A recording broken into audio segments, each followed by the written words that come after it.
امام حسین مکہ سے نکل کے کربلا پہنچ گئے اور حسین کربلا میں جا کے اختیار حجت بتا رہا تھا۔ اگلا اختیار کسے دے دیا؟ اپنے وقت کے علی کو۔ یہی پہ جملہ سنیے گا، بہت کم ہوتے ہیں اس بادشاہ کے فضائل منبر سے پڑھے جاتے ہیں۔ میں شہزادے کا فضائل پڑھنے لگا ہوں، آؤ میرے ساتھ مل کے دہلیز عصمت پہ سجدہ کریں۔ ملعون یزید شام میں رہتا تھا اور اس نے مدینے میں بیٹھے ہوئے حسین سے بیعت کا مطالبہ کر لیا۔ آج زمانہ یہ سمجھتا ہے کہ سجاد خون روتے تھے، سجاد لہو روتے تھے، شاید سجاد ہر وقت صرف روتے ہی تھے۔ اختیار حجت بتانے لگا ہوں، یہ تھی سجاد کی بہادری، یہ تھی سجاد کی طاقت۔ اس جملے پہ نوجوان سے کیا بچے سے دل سے داد نکلے گی، کیونکہ یہ محنت کا جملہ نہیں، عطا کا جملہ ہے۔ جملہ خود بولے گا کہ میں شہزادی کی عطا ہوں، مجھے 14 کی طہارت کی قسم۔ جس یزید نے مدینے میں بیٹھے ہوئے حسین سے بیعت کا مطالبہ کر لیا تھا، پورا 1 سال سجاد اس کے قید خانے میں بیٹھا رہا، اس نے سجاد سے بیعت کیوں نہیں مانگی؟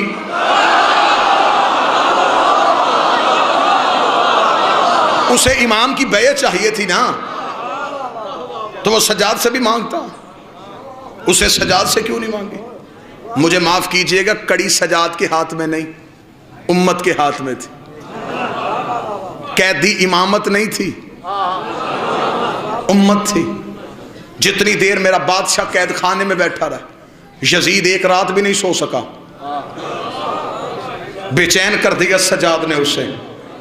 اس لیے تو شاعر نے کہا تھا، بستر جو مخملی تھا اسے خار کر دیا، بستر جو مخملی تھا اسے خار کر دیا، سونا فرعون شام کا دشوار کر دیا، نیند اس کی باندھ کی زنجیر پا کے ساتھ سجاد نے یزید کو بیمار کر دیا۔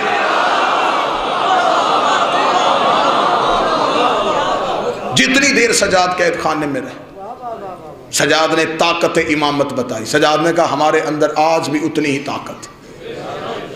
اس نے حسین سے بیعت مانگی، اور کیا کہنے حسین ابن علی تیرے بیعت کے انکار کے زمانہ جب تک حسین حسین کرے گا، حسین کے لفظ یاد آئیں گے، حسین کے جملے یاد جائیں گے۔ جہلم کا قدیمی عزادار مجمع، ولایت والا چہروں پہ علی ولی اللہ کی مسکراہٹ والا مجمع اس لفظ کو سنے گا جب یزید نے ولید کے دربار میں حسین سے بیعت کا مطالبہ ولید کے ذریعے سے کیا تھا۔ ولید نے کہا تھا یزید کا مطالبہ ہے، حسین وہ آپ سے بیعت چاہتا ہے، حسین آپ کیا جواب دیں گے؟ امام حسین نے 26 رجب کو شاہ صاحب ولید کے دربار میں کھڑے ہو گئے، ایسا طریق سال جملہ کہہ دیا جسے قیامت تک کے لیے کوئی دشمن حسین مٹا نہیں سکا۔ حسین نے کہا وہ کہتا ہے کہ میں اس کی بیعت کروں، اسے صرف میرا اتنا جواب لکھ کے بھیج دے، انا حسین ابن علی، انا حسین ابن علی، انا حسین ابن علی۔ اس نے کہا یہ پورا عرب جانتا ہے کہ آپ علی کے بیٹے ہیں، آپ یہ بتائیں بیعت کریں گے یا نہیں کریں گے، بیعت کریں گے یا نہیں کریں گے؟ حسین نے کہا تو صرف اسے اتنا لکھ کے بھیج کہ انا حسین ابن علی،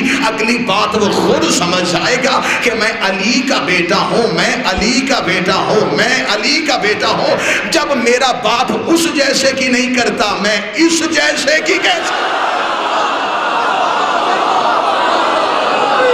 جب میرے باپ نے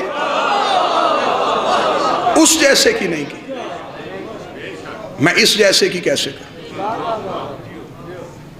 اس کا مطلب ہے کہ صرف قتل حسین میں یزید ہی شریک جرم نہیں، ہر وہ بندہ شریک جرم تھا جس نے یزید کی بیعت کی تھی۔ جنہوں نے یزید کی بیعت کی وہ اس دور کے مسلمان تھے، ابھی نبی کو دنیا سے گئے 50 سال نہیں ہوئے تھے۔ اس کا مطلب کہ نبی کے دور کے صحابی موجود تھے جنہوں نے نبی کے دور میں نبی کے ہاتھوں پہ بیعت کی، انہوں نے بیعت توڑ کے یزید کی ہاتھ پہ کی۔ اور یہ ہے تاریخ اسلام کا ایک بدنما دور۔ داد آپ نے میری سوچوں سے بڑھ کے دی، توقع سے بڑھ کے دی۔ اب اس جملے کو محفوظ کر لیجئے گا، یہ تھا تاریخ مسلمان کا بدترین دور کہ رسول کے جانے کے 50 سال بعد یزید جیسا ایک فاسق، فاجر، بدکار مملکت اسلامیہ کا وارث بنا، اور اس دور کے مسلمانوں نے یزید کی بیعت کی۔ یہ جو لوگ بیعت کر رہے ہیں یہ صرف لوگ نہیں، مستقبل کے راوی ہیں۔ یہ لوگ صرف بیعت نہیں کر رہے، ان میں بڑے بڑے مستقبل کے محدث چھپے ہوئے ہیں۔ انہوں نے حدیث نقل کرنی ہے، انہوں نے تاریخ کو روایت کرنا ہے، انہوں نے رسول کے فرمان کو روایت کرنا ہے۔ تو جب ہاتھ یزید کے ہاتھ میں تھے زبان آل محمد کا حق کیسے بول سکتی تھی؟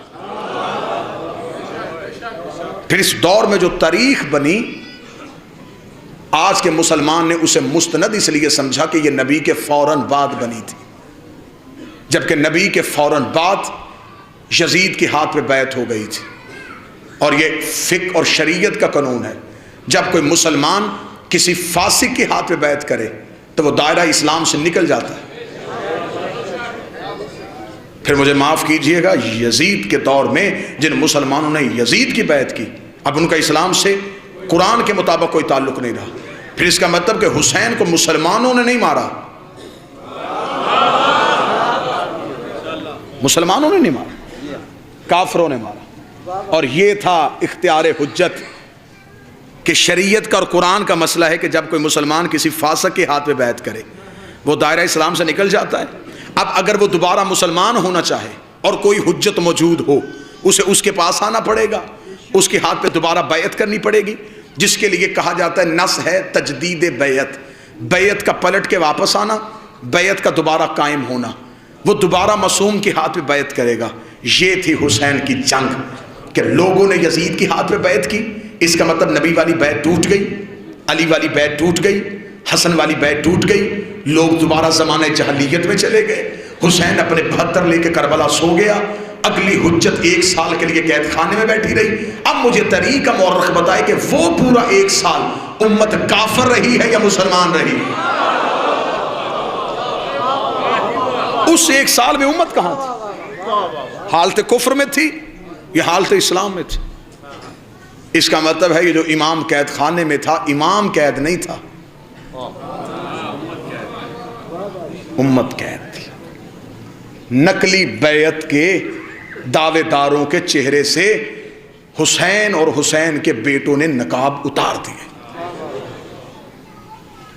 حسین نے سارے بدلے اکٹھے لے لیے۔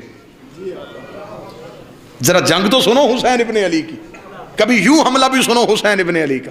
حسین نے سارے حملے اکٹھے لے لیے۔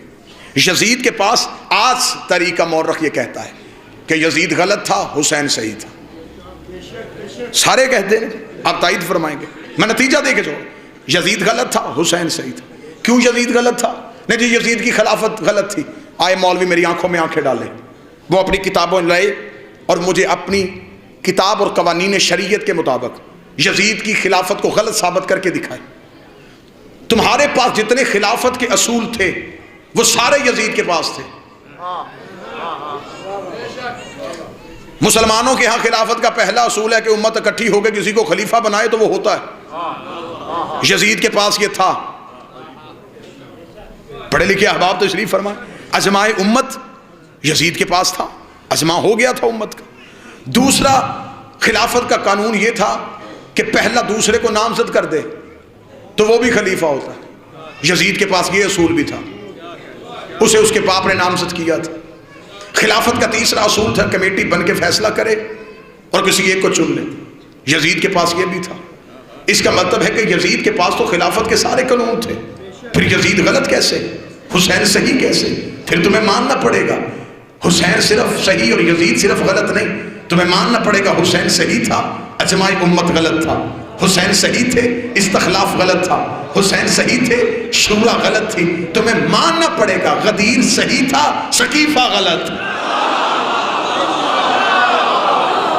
امامت صحیح تھی، خلافت غلط تھی۔ اگر مان جاتے پھر بیٹی علی کی شام کے بازار میں 2 سوالے پڑھوں گا اور زیادہ سے زیادہ۔ محرم کا مہینہ گزر گیا، یہ سفر ہے علی کی بیٹی کا مہینہ۔ محرم میں حسین 1 بار شہید ہوئے۔ میرا خیال تھا کہ اگلا جملہ مجھے پڑھنے کی اجازت نہ ہوتی اور ضرورت بھی نہ پڑتی۔ محرم میں حسین 1 بار شہید ہوئے، سفر میں زینب کئی بار شہید ہوئے۔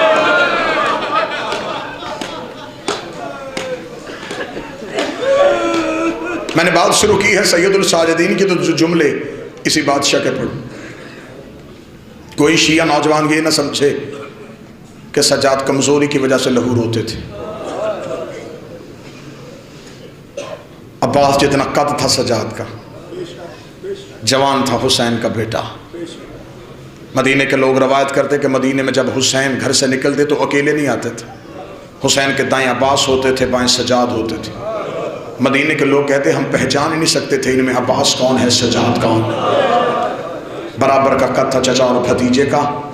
اگلا جملہ میں ماتمیوں سے معافی مانگ کے کہنے لگا ہوں جو غازی کے مرید بیٹھے ہو، حقیقت یہی ہے عباس سے بڑے بہادر کا نام سجاد تھا، عباس سے زیادہ شجاع تھا میرا بادشاہ سجاد۔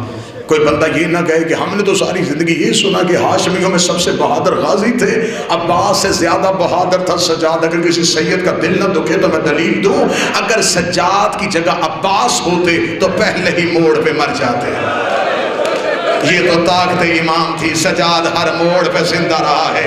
رکھ علماء کے سروں پہ قرآن، عباس کا سر نو کے نیزہ پہ سوار نہیں ہوتا تھا۔ شمر نے آ کے کہا سجاد غازی کا سر نو کے نیزہ پہ سوار کیوں نہیں ہوتا؟ سجاد کی آنکھوں سے لہو آیا، فرمایا کیسے سوار ہو، میری پھپھی کے سر سے چادر اتری ہوئی ہے۔ عباس کا سر نیزے کی بلندی پہ نہیں جانا، جو عباس نو کے نیزہ پہ زینب کا کھلا سر نہیں دیکھ رہا تھا، سجاد ہر موڑ پہ کہتا رہا اماں جلدی چل لوگ شراب پی رہے۔ اجر و کان۔ دو جملے اور پڑھوں گا۔ جہلم گرد و نواح کے سادات و غیر سادات دو اولادیں تھی کربلا کے کریم کی، کربلا میں بچی، ایک بیٹا بچا ایک بیٹی بچی۔ بیٹے کا نام سجاد، بیٹی کا نام سکینہ۔ اگلا جملہ میں مولا کی قسم یہاں سے نہیں یہاں سے پڑھنے لگا ہوں، دل تک پہنچے، رونا تیرے اختیار میں نہیں، ہائے تیرے اختیار میں ہے۔ ایک بیٹا بچا تھا ایک بیٹی بچی تھی، جو زندہ رہنا چاہتی تھی وہ کوٹری میں مر گئی، جو مرنا چاہتا تھا وہ زندہ تھا۔ جو ہر موڑ پہ کہتی تھی سجاد ہم نے مدینے کب جانا ہے، وہ تنگ و طریق کوٹری میں مر گئی۔ اور جو ہر موڑ پہ کہتا تھا اماں دعا کر تیرے سجاد کو موت آ جائے، جو زندگی مانگتی رہی وہ شام میں چلی گئی، جو موت مانگتا رہا وہ زندہ رہا۔ سادات و غیر سادات مجھے بس ایک سطر کی اجازت دینا۔ یہ جو کمر جھکی تھی نا میرے بادشاہ کی، ضعیفی کی وجہ سے نہیں، کمزوری کی وجہ سے نہیں، دونوں ہاتھ ہیں میرے علم عباس پہ۔ میرے بادشاہ کی گردن میں جو توق تھا نا، اس توق کا سید جی وزن اتنا تھا، سجاد کی کمر جھک گئی۔ میں چاہتا تھا میں اتنا پڑھتا، آنکھیں بے وضو رہ گئیں۔ اگلا ٹکڑا روایت کا پڑھ دیتا ہوں، غلط پڑھوں یہ سخی عباس مجھے معاف نہ کرے۔ کتابیں کہتی ہے یہ صرف توق نہیں تھا، اس کے اندر لوہے کی برشیاں لگی ہوئی تھی۔ تو نے ابھی بھی ہائے نہیں کہا، اس کے دونوں طرف لمبی لمبی زنجیریں تھی، سجاد دائیں ہوتا بائیں والا کمینہ زنجیر کھینچ لیتا، لوہے کی برشیاں سجاد کی گردن کے اندر چلی جاتی۔ سجاد آواز دے کہتے باکر مجھے سہارا دے، باکر رو کے کہتا بابا تیری گردن پہ لہو آ گیا ہے۔ فرمایا باکر مجھے آج پتا چلا ہے میری دادی کا پہلو کیوں زخمی تھا، ہائے میری بطول دادی تیرا جلتا ہوا دروازہ اللہ لعنت